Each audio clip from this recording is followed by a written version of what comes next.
Thank you for joining the UK-India Trade Portal Market Entry Insights interview. Our guest today is Divya Bajaj, who is the Vice President of London and Partners, which is the international trade promotion and investment agency for London. And today we are going to talk about why London should be a favored destination for Indian companies looking to grow, set up, and expand internationally. So thank you, Divya, very much for joining us, and I hope your insights will prove to be extremely valuable to our viewers. Thank you for having me on board. Uh, it's always a great honor to talk about the investment opportunities and the collaborations that India and UK share. So thank you for having me. The Secretary of State for International Trade, Liz Truss, recently visited India and met her counterpart, Mr. Piyush Goyal, the Minister for Commerce and Industry. Both countries agreed to work towards finalizing an enhanced trade partnership. So could you tell our viewers about the role London and partners India are playing in the UK-India relationship? I like to say India and UK share a very strong relationship, and how we know that is because India is the second largest investor in the UK, coming only after the US. Uh, that signifies the number of relation in terms of monetaries that go up and down. Now, India created about 5,400 jobs last year in the UK, which went up from about 4,000 change, right? That's about 120 projects. It was also estimated to have a 4% increase in FDI. Now, there are nearly about 900 Indian companies operating in the UK, and about 54% of those companies choose London to set up their international HQ, which is why you see that the relationship is very strong. Now, if you look at our leading Indian technology companies, Wipro, TCS, Mahindra, HCL, they employ over 30,000 people in their UK branches. Of course, now Tata Group leads that list with about 70,000 employees, but worth noting here that they hired 2,000 of them in 2019, right? So yes, we work very closely with the government bodies, with the Department of International Trade that looks after trade and investment for UK. We work closely with the Mayor of London's office and feed into policy whenever required. While we are not a political organization, we continue to give our inputs to the UK government. There are a lot of innovative developments taking place in London in the areas of fintech, sustainability, and mobility. And every day we see lots of news about new companies setting up here and making London their European or international base. So, what would you say are the opportunities for Indian firms for collaboration and expansion in the City of London? So my main role here is to look out for a certain set of companies. They would range from life sciences, medical technology, AI and blockchain, mobility, edtech, pharma, R&D, deep tech, SaaS software, of course, is the main transition that we see, CRMs, infrastructure, and fintech. Now, there's another point worth noting here that the total VC funding for the London tech sector rose by an unprecedented 87% from 5.2 billion in 2018 to 7.9 in 2019.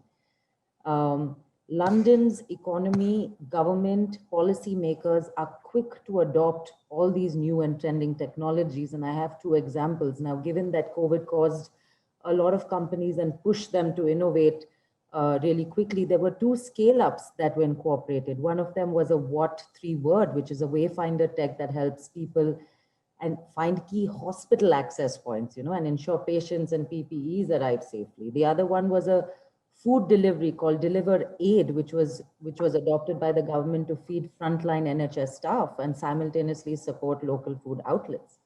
So London is an innovation hub. They're always in the lookout for fast-growing technology. The government, the trade bodies, the innovation hubs, the accelerators are quick to adopt any world-class technologies. The R&D tax credits, that's worth noting. So they let you come in, they let you innovate in your own country. So for example, I can be an Indian firm in the UK.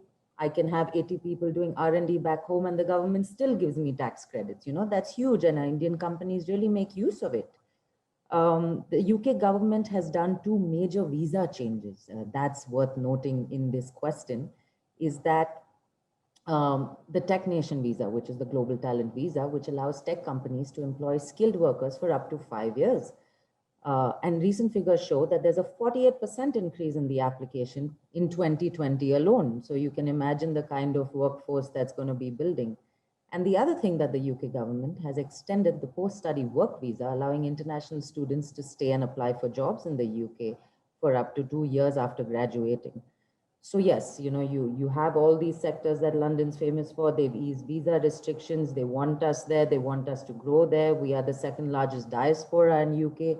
So there is a lot of constant opportunity for Indian firms in the UK. You talked about some examples of big Indian firms, and you also talked about startups coming to the UK.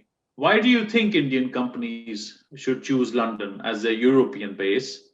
And do you see a change in companies' approach towards London as an investment destination, given the whole scenario around Brexit? That's a great question, Parvinder. So, in these times, it's getting more and more evident with virtual business online that I can sit in my place and do business, right? My London colleagues that sit in London, they speak to US, India, and China in their working day, which is brilliant. That would be my first point, that you can cater to most of the world because you're centrally located as a time zone you know the second thing worth noting here is that a seed fund round in the UK ranges to about 650K, while anywhere else in the world is about 494 only. London's home to about 250 foreign banks, the highest concentration than anywhere in the world. For a city that is such small in size, they have about 250 venture capitalist firms. They're home to four of the world's 40 top universities. They have 250 software developers. So when you look in comparison to other European cities, it leads in all of these numbers that I've just mentioned. Now, Brexit has caused some amount of uncertainty, and we were expecting financial firms that there would be a big exodus of banks, but that's not happened. So in fact, the recent survey of 24 major banks and asset managers from Financial Times found that the majority of financial service firms had increased their headcount in London and UK over the last 5 years. Now, Goldman Sachs hired about 900 people, JP Morgan hired about 2,000 people. We've seen the setup and expansion of Apple, Amazon, Google, since the EU referendum. So moving ahead, I think in a few years, you'll see London will compete more with the world's leading cities like Singapore and New York, and not so much Frankfurt and Paris. Although we do have teams in Europe and we do have city-wise contracts, so we love to build our relationships with the EU as well.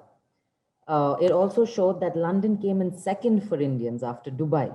So Dubai was Indian companies' first choice. London came in second. So I think we're in a good place as compared to European cities, and we're going to hold that just because of the points that I just mentioned.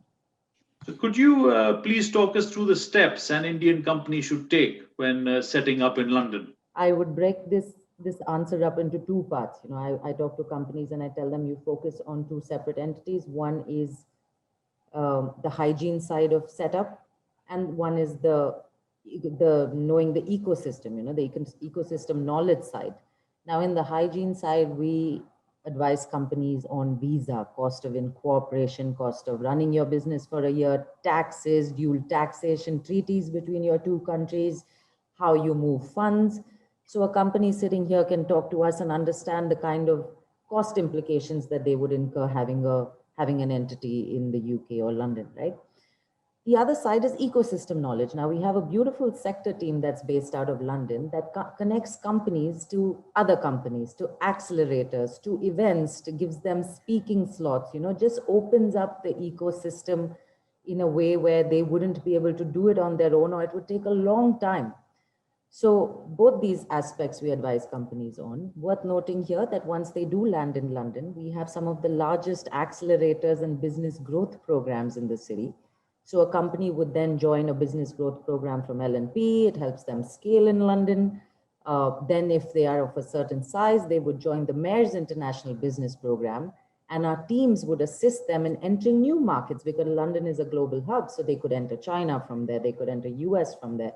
So the hand holding with businesses goes on for a number of years. Now, the support that that we provide is deemed as well thought of and thorough by companies, and they really, really appreciate it. Could you talk us through some recent success stories of Indian companies who have set up in the UK? Well, we continue to support Indian businesses that are looking at expansion. As expected, there has been a global slowdown on FDI during the pandemic, but the tech sector here demonstrates the ability to adapt and innovate, and we are working with several Indian firms that are looking to expand in the tech sector. So despite, I'll talk about how it went last year. Despite the lockdown 2020, London and Partners supported 15 companies to set up and grow in London. How they are broken up in sectors, well, I think 10 of them would have been financial services and tech. About 3 of them were in the life sciences sector, 1 in urban, and 1 in creative. You know, and that's and the way I mentioned earlier, we help them. Some of them require visa support, some of them require just introductions to VC funds, some of them require office spaces, and we have a beautiful array of partners that help them with their current situation and hurdle. And you know, our services are bespoke to a customer. It's not a blanket for everyone. Thank you, Divya, for succinctly covering all these points. And I'm sure our viewers will find these extremely insightful. And going forward, we look at working with you and providing more detailed reports and insights through our platforms to the Indian market and companies looking to set up in the UK. So thank you again. On closing, I'd just like to say, if you are an Indian company watching this, if you want to understand what the UK and London has to offer, all you have to do is get in touch with London and Partners, and we'll be happy to advise you through the process. So thank you for having me, Parwinder, and it was a pleasure.